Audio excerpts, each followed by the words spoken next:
about something pretty messed up. Liberty's messed up. I'm actually here to talk to you guys about the police state in the police brutality headquarters of the United States of America.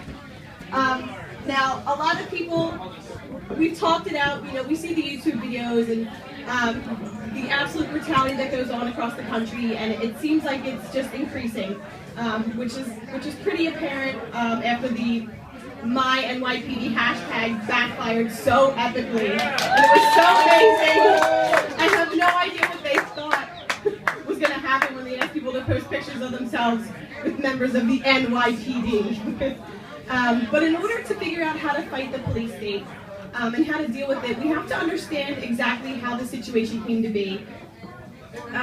It's easy to focus all of our anger on the ones committing the violence, which we should. It's human, and we should absolutely be doing that. But cops didn't just wake up one day and unanimously decide to start violently oppressing people.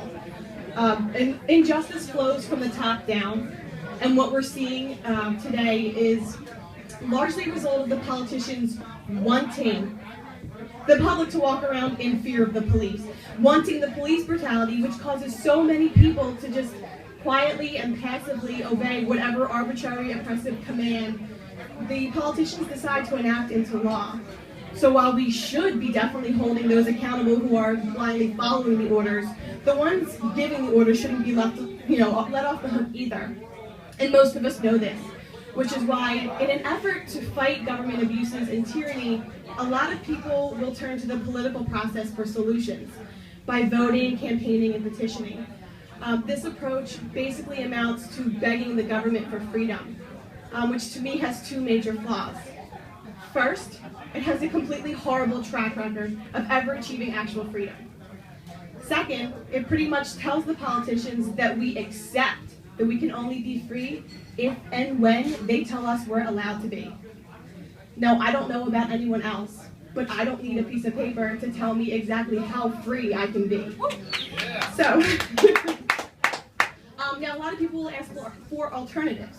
You know, if you're not going to vote, campaign, or try to work from the inside to try to change this, what do you do?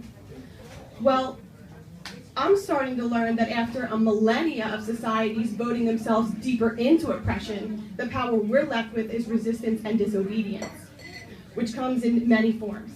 Some people will quietly and passively find ways to circumvent or avoid the powers that be and their laws.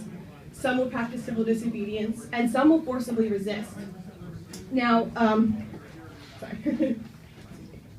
Now, unfortunately, there are some people who will not disobey no matter what, because they've been conditioned to believe that while it's okay to ask the politicians to change their laws, it's never okay to disobey them, no matter how immoral the law is.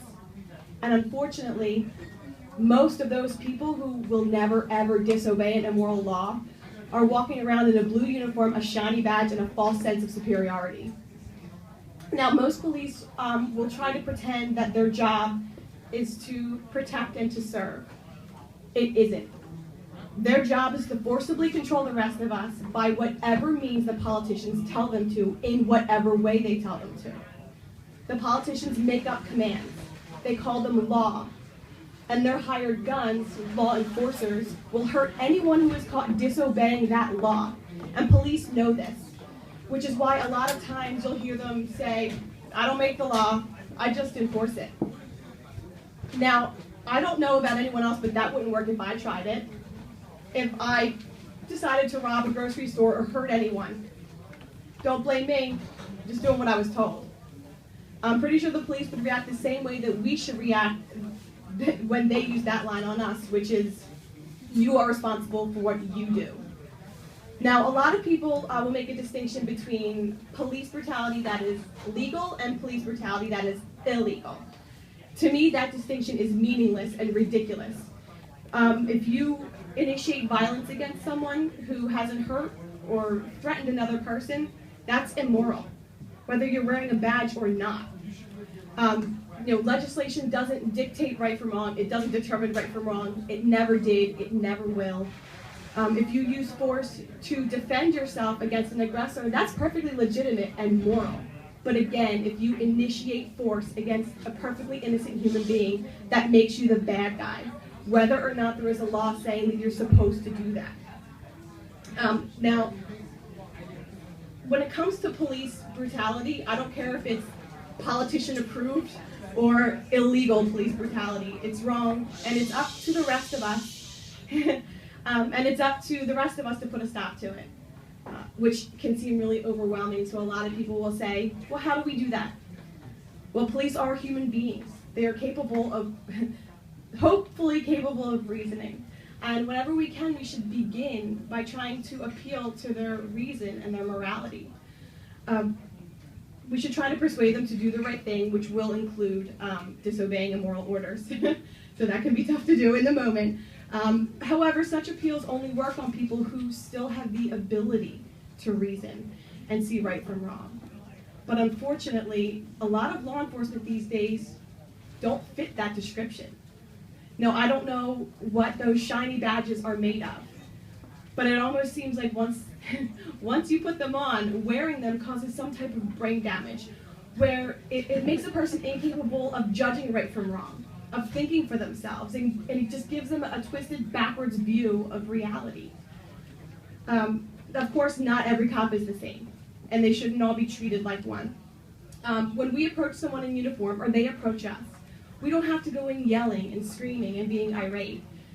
If they can be calm, polite, considerate, and rational, we should be calm, polite, considerate, and rational.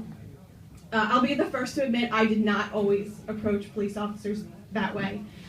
I went through my phase of just absolute anger and screaming at them when I would see them, committing any kind of injustice on anyone. But I now view that as less than effective, to put it mildly. It doesn't work, and it just pisses them off even more. And while not every cop is the same, and some are less violent than others, I would think of a good cop as one who would stop a bad cop when he sees him doing something wrong or trying to hurt someone, which unfortunately rarely ever happens. In the event that a police officer with a conscience decides to step in or speak out against brutality inflicted by his fellow officer,